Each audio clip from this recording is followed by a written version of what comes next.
From 400 kilometers above the Earth, the Korean peninsula at night looks like a wound. To the south, Seoul burns white and gold, an electric coastline bleeding light into the sea.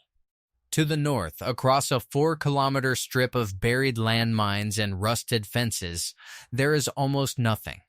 A few faint embers where a capital should be. A handful of sparks along a river that separates one country from another. And then, for hundreds of kilometers in every direction, black. Not empty black, like open ocean. Inhabited black. 26 million people live inside that darkness, and from space you would never know they were there. Researchers who study those satellite images for a living will tell you the darkness isn't total or static, it shifts year to year. Brightening faintly around a new factory here, a new housing block there, then dimming again after a flood knocks out a power line or a winter freezes a hydroelectric dam solid. Even the light that does exist is rationed with intent, statues of past leaders kept illuminated through the night in cities where ordinary apartment windows go black by early evening. It is a country that has learned to manage what the outside world is allowed to see, right down to the glow. This is not a story about a void. It is a story about what fills it when the lights go out, the rituals, the fears, the quiet negotiations people make just to get through a Tuesday, in the one country on Earth that has tried harder than any other to seal itself off from the rest of us. If you have ever wondered what daily life actually looks like behind that darkness, stay with this one. And if you're the kind of person who likes going to the places most documentaries won't take you, consider subscribing before we go further, because we spend our time exploring the corners of the world that rarely get an honest look. Tell me in the comments where you're watching this from tonight, wherever that is, because tonight, in North Korea. The answer to that same question is a much more complicated thing to say out loud. North Korea occupies the northern half of a peninsula that juts out from the Asian mainland toward Japan, wedged between China and Russia to the north and South Korea to the south, bordered by the Yellow Sea to the west and the Sea of Japan to the east. It is a small country by land area, smaller than the state of Mississippi, but its geography is almost entirely vertical. Roughly 4/5 of the land is mountain and upland, a spine of rugged peaks running down the eastern side of the country, while the western coast softens into plains and river valleys that carry most of the population and nearly all of the farmland. The border with China is drawn largely by two rivers, the Yalu in the west and the Tumen in the east, both of which freeze solid enough in winter to walk across, a fact that has shaped the country's entire modern history of movement, trade, and escape. At the northeastern edge, where the Yalu and Tumen nearly meet, stands Mount Paktu, the highest point in Korea at just under 2,750 meters, a still active volcano with a crater lake at its summit called Heaven Lake. In North Korean state mythology, Paektu is treated as sacred ground, the spiritual birthplace of the nation and, officially, of its ruling family. Whether or not you believe the legend, the mountain itself is genuinely striking, a black volcanic cone rising out of pine forest, snow-capped for most of the year, straddling the border with China so precisely that half the crater lake belongs to each country. Climate here is continental and unforgiving. Winters, from December through March, are long, dry, and brutally cold, with temperatures in the mountainous interior regularly dropping to -30 degrees Celsius or colder. Summers are a different extreme, entirely hot, humid, and wet, with a monsoon season that dumps most of the year's rainfall between June and August, occasionally worsened by typhoons sweeping up from the Pacific. Spring arrives suddenly, snow giving way to green in the span of a few weeks, and it's this narrow window, along with the crisp air of early autumn, that locals and the rare visitor alike consider the most livable stretch of the year. The population clusters where the land allows it. Pyongyang, the capital, sits on the western plain along the Taedong River and is by a wide margin the most privileged place in the country, cleaner, better supplied, and far more tightly gated than anywhere else, with residency itself treated as a reward that has to be earned or inherited rather than a right. Beyond the capital, cities like Hamhung, Chongjin, and Wonsan anchor the industrial northeast, a region of coal mines, steel plants, and fishing ports that has borne the heaviest weight of the country's economic decline. And tucked into the far northeastern corner, hard against both the Chinese and Russian borders, sits Raysan, a small special economic zone that has, at different moments over the last few years, been the only sliver of the country cracked open to outside visitors at all, before quietly closing again each time. It is a landscape of genuine, dramatic beauty: granite peaks, pine forests, a coastline of quiet fishing villages trapped inside a political geography so restrictive that almost none of it can be seen, photographed, or wandered through freely, even by the people who were born there. The land itself is not poor, even if the country built on top of it is. North Korea sits on substantial deposits of coal, iron ore, limestone, magnesite, graphite, copper, zinc, and lead, along with real hydropower potential locked into all those mountain rivers. On paper, it's a resource base that could support a genuinely industrial economy, and for a stretch of the 20th century. Under Japanese colonial rule, the northern half of the peninsula was in fact the more industrialized one, while the agricultural south lagged behind. That balance flipped entirely after the war that split the country in two, and it has never flipped back. And then there is the line that defines the country as much as any mountain or river does the demilitarized zone, a fortified, mined, and almost entirely unpopulated strip roughly 4 kilometers wide running the width of the peninsula near the 38th parallel. It is, despite its name, one of the most heavily militarized borders on the planet, and it has sat there, essentially unchanged, since an armistice paused a war in 1953 that technically never actually ended. Ordinary North Koreans do not approach it. For most of them, the South beyond it is not a neighboring country so much as a rumor, described to them their entire lives by a state that controls every word they're allowed to hear about it. For most of the population, home is a small apartment, not a house. In Pyongyang, that increasingly means a high-rise the government has spent the last decade building towering residential districts along the Taedong River, some of them over 70 stories tall, unveiled with state fanfare as symbols of national progress. But the symbolism tends to outpace the plumbing. Electricity in North Korea is rationed by geography and by status, and even in the capital. Blackouts are routine enough that residents plan their day around them. Elevators in these showcase towers frequently sit dead for hours at a time, which is why, according to those who have lived there, the upper floors of the country's most photogenic skyscrapers are often occupied by younger residents willing to climb the stairs, while older residents are quietly given ground floor units instead. A postcard-perfect skyline, in other words, built on a power grid that cannot reliably light it.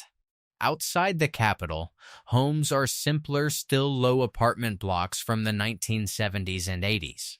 Or, in rural areas, traditional single-story houses with tiled or thatched roofs, heated in winter by an underfloor system called ondol that channels warm air from a wood or coal fire beneath the floor itself. A heating method that predates the state by centuries and has outlasted every economic plan built on top of it. Food follows a similar split between symbol and substance. Rice is the aspirational staple, traditionally served last in a meal rather than first, treated less as a filler than as a small reward. For much of the population, though, rice is stretched or replaced entirely with corn, the cheaper grain that carried the country through its leanest years. Kimchi appears at nearly every meal. Fermented cabbage or radish seasoned with chili, garlic, and salt, though the Pyongyang style tends to be milder and less garlicky than what's eaten south of the border. And if there is one dish that belongs to North Korea more than any other, it's Pyongyang Raeongmyeon cold buckwheat noodles, served in a chilled, faintly tart broth of meat stock and radish water, topped with a slice of pork or beef, cucumber, pear, and half a boiled egg. It's traditionally eaten the night before a winter folk holiday, the long unbroken noodle strands symbolizing a long life, and it remains a dish tied up in genuine cultural meaning rather than pure propaganda, the kind of thing a grandmother makes, because her grandmother made it, regardless of who happens to be in charge. None of this, though, reaches people through the channels you'd expect. Since the state rationing system collapsed during the famine of the 1990s, ordinary North Koreans have depended not on government distribution, but on informal markets known as jangmadang sprawling, semi-legal bazaars that sprang up out of sheer necessity and never really went away. Even as the government has cycled between tolerating them, taxing them, and periodically trying to crush them. Today, there are hundreds of these markets scattered across the country, and for most families, a jangmadang stall is where the actual business of feeding a household happens, rice bought and sold at prices that shift with the season and with the mood of the regime, second-hand clothes, Chinese electronics, homemade side dishes, all traded in a currency, the North Korean won, whose real value on the street can look very different from its official one. Daily rhythm bends around all of this. Mornings often start early, sometimes before dawn, timed to the brief windows when electricity is actually flowing, a source in one border city described power arriving in short blocks. An hour here, 2 hours there, built around mealtimes rather than a steady supply. Work is compulsory and centrally assigned. Commutes are made on foot, by bicycle, or on crowded buses and trams rather than by private car, since private car ownership remains rare and heavily restricted outside a narrow, privileged slice of society. The working day is followed, for many, by mandatory political study sessions or neighborhood meetings that blur the line between civic duty and simple, close surveillance. It's a life organized less around convenience than around endurance, around knowing exactly which hours the water will run, which market days will have rice, and which neighbors are worth trusting with anything you actually think. Clothing and appearance carry their own quiet code. Everyday dress leans practical and modest, plain trousers and jackets for work, a uniform for school children, and for anyone in military or state service, which is a substantial share of the adult population at some point in their lives. On formal occasions, particularly national holidays or family celebrations, traditional hanbok reappears. The long, brightly colored wrapped dress worn by women for weddings and major festivals, a garment shared in nearly identical form on both sides of a border that agrees on very little else. Weddings themselves tend to be modest by outside standards. Often a portrait taken in front of a statue or mural of the ruling family as an expected part of the ceremony, followed by a private celebration at home with food that a family may have spent months quietly setting aside. Children start this rhythm early too. Education is free and compulsory, running roughly 12 years from kindergarten through secondary school. And literacy rates are reported as extremely high, a genuine point of pride the state has invested in consistently since its founding. But the curriculum is inseparable from ideology. Alongside math, science, and language, students spend substantial classroom time on the official history of the ruling family and the philosophy built around it, absorbed as thoroughly and as early as multiplication tables. Higher education exists, concentrated in Pyongyang's universities, but access to it, like nearly everything else here, is filtered first through family background before it is ever decided by test scores. If there is a single idea that runs underneath all of this, it's one the state itself put there on purpose: huche, usually translated as self-reliance. Coined by the country's founder and elevated over decades into something closer to a state religion than a political theory, huche holds that a nation's strength comes from independence, economic, political, and ideological, from the outside world. It's the philosophical backbone behind everything from the country's historic refusal of foreign food aid during a famine that ultimately killed hundreds of thousands, to its drive to build its own weapons rather than rely on allies, to the near-total information blackout that keeps outside news, films, and ideas from reaching most citizens at all. It is worth being clear about what this concept actually is. Not a folk proverb passed down through generations the way a word like lagom lives in Sweden, but a doctrine engineered by the state and reinforced through decades of education, art, and ritual. Whether individual North Koreans experience it as genuine belief, inherited habit, or simple survival, keep your head down. Don't draw attention likely varies enormously from person to person, and from the outside there is no honest way to know for certain. What is more verifiable is how the state has structured society underneath that ideology. Every citizen is born into a classification system known as songbun, which sorts the population, based largely on what their family did or didn't do before and during the Korean War, into broad tiers: a loyal core, a larger wavering middle, and a hostile class viewed with permanent suspicion. Songbun is not merely symbolic. It has historically shaped where a person can live, what schools they can attend, what jobs they're eligible for, and even how much food reaches their table in times of shortage. A hierarchy imposed at birth that most people can do very little to change through effort alone. And yet culture persists underneath the architecture of control, the way it always does. Extended families remain close and important, often sharing housing across generations out of both tradition and necessity, and the language itself. Korean has drifted just far enough from its southern cousin over 80 years of separation that dialect, vocabulary, and even the alphabet's naming conventions now mark which side of the peninsula a speaker grew up on almost as clearly as an accent would. Mass performances and choreographed festivals, tens of thousands of performers, sometimes including school children holding colored cards to form enormous shifting images across an entire stadium, moving in perfect unison, are genuinely, technically, extraordinary as spectacle, the product of months of rehearsal and real artistic discipline.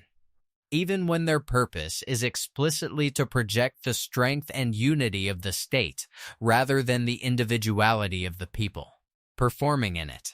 Music, art, and craft are taken seriously as disciplines in their own right, with rigorous state-run training for anyone who shows talent young, producing musicians and visual artists of a technical caliber that rarely travels beyond the country's own borders or its handful of state-sanctioned international tours.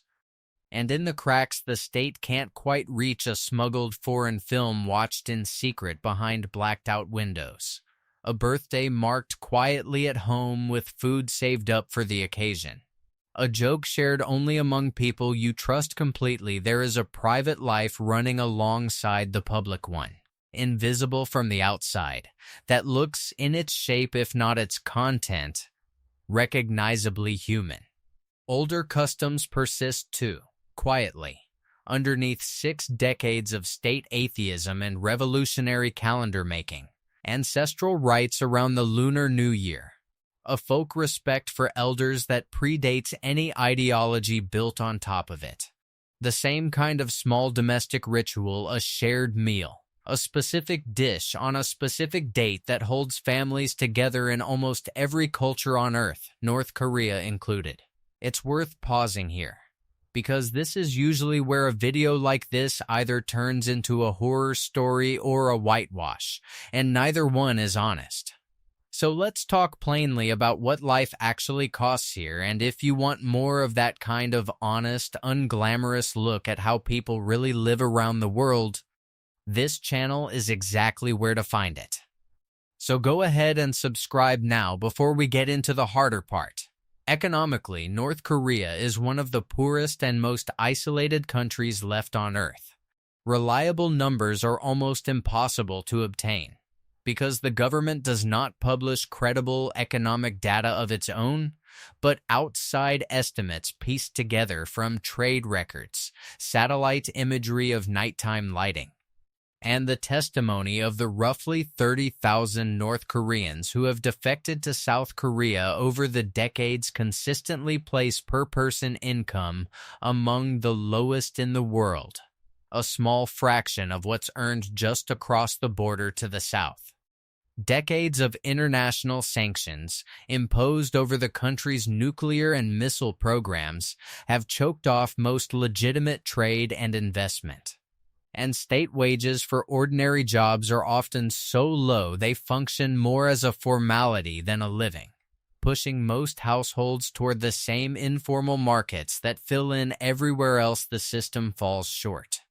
In recent years, the government has pushed through dramatic wage increases in an attempt to pull people back toward state jobs and away from the private economy it can't fully control. Though outside economists remain divided on how much real purchasing power those increases actually deliver once inflation and a sharply weakened currency are factored in. The currency itself tells part of this story. The North Korean won has an official exchange rate that bears little relationship to what it's actually worth on the street, and in periods of political stress, a leadership summit, a diplomatic shock, a sudden shift in trade with a key partner, that gap can widen dramatically almost overnight, with the currency losing a large share of its street value in a matter of weeks and the price of basic commodities spiking to match. For a household living close to the margin already, that kind of volatility isn't an abstract economic statistic. It's the difference between affording rice this month and not. Basic freedoms taken for granted elsewhere are simply absent. Travel within the country requires official permission. A resident of one province cannot casually visit another without paperwork justifying the trip, let alone leave the country entirely. Access to outside media is criminalized. Owning a foreign flash drive or watching a smuggled South Korean drama can carry serious legal consequences, not just for the individual caught with it, but sometimes for their family as well. Independent journalism, organized religion outside state-sanctioned structures, and any form of public dissent are not tolerated. The Songbun system discussed earlier isn't a historical footnote either. It continues to shape, in concrete terms, who gets into which university, who is drafted into which branch of the military, and who is quietly passed over for a job no matter how qualified they are on paper. International human rights investigators, most notably a United Nations Commission of Inquiry, have documented patterns of forced labor, political imprisonment, and severe restrictions on movement and expression that they characterize as systematic and, in their most serious findings, comparable to some of the gravest human rights violations committed anywhere in the modern world. These are not fringe accusations. They are built substantially on the consistent, cross-referenced testimony of the tens of thousands of people who lived through it and later left, testimony that has held up remarkably well against the fragments of outside evidence that do occasionally leak out. Satellite imagery, smuggled photographs, trade records that don't quite add up. It all sits alongside the state's own acknowledged history, including a famine in the 1990s. remembered inside the country as the arduous march that killed an enormous number of people over just a few years, a wound the country has never fully recovered from economically or psychologically, and one that directly gave rise to the very markets keeping households fed today. None of this is a reason to look away from the 26 million ordinary people living inside it. And it's also not a reason to romanticize the system that constrains them. Both things can be true at once. The noodles are real, the mountains are real, the grandmother's ondol floor is real and warm and comforting in exactly the way it looks, and so is the checkpoint down the road, and the neighbor who might report an overheard conversation, and the relative someone hasn't been allowed to see in 20 years, because a border 2 rivers wide might as well be the edge of the world. Honesty about a place means holding both halves at once, without flattening either one to make a better story. It wasn't always quite this closed. Before 2020, the country welcomed a modest but real flow of foreign visitors, the vast majority from China, with a much smaller number of Western tourists moving through tightly scripted, guide-led itineraries that showed a carefully curated version of the country and nothing more. That door, narrow as it always was, has stayed shut for outsiders far longer than anyone expected. Right now, almost none of us can go see any of this for ourselves. The country has kept its borders closed to nearly all foreign visitors since the beginning of 2020, with only narrow, unpredictable exceptions: Russian tour groups, a brief and abruptly canceled reopening of the Racine zone to a handful of other nationalities, transport links between Beijing and Pyongyang restarting and stopping again with no explanation given. Every sign of opening so far has been followed by a sudden reversal, which tells you almost as much about how this country works as anything inside its borders does. So, could you actually live there? For the overwhelming majority of us watching this, the honest answer is no, not because the mountains aren't beautiful, or the noodles aren't good, or the people aren't, in the end. Just people getting through their Tuesdays like the rest of us, but because almost everything that makes a life feel like your own, where you live, what you know, who you're allowed to become, would no longer be yours to decide. Most of us, watching from wherever we are tonight, take for granted the ability to read a foreign newspaper, argue with a stranger online, drive to the next province without asking anyone's permission, or simply say out loud what we actually think about the people running our country. In North Korea, every one of those small, unremarkable freedoms is either heavily restricted or entirely absent. And that gap, more than the darkness in any satellite photo, is the real distance between that life and this one. And yet reducing 26 million people to that gap alone would be its own kind of dishonesty. That's the part the satellite photo can't show you. From 400 kilometers up, it just looks like darkness. Down on the ground, it's individual lives, each one narrower than it should be. Each one still, somehow, a life full of noodles shared the night before a holiday. Grandmothers keeping a floor warm through a brutal winter, students memorizing history they didn't choose alongside math they'll actually use, and small, quiet acts of humanity happening in places the rest of the world has largely agreed, for now, not to look at too closely.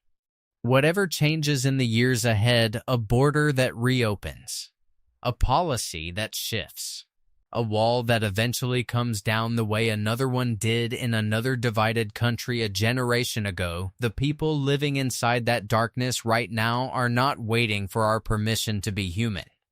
They already are. We just haven't been allowed to see it clearly. If this kind of unfiltered look at how people really live is what you come here for, you know what to do. Hit subscribe. And I'll see you in the next one, wherever in the world that takes us.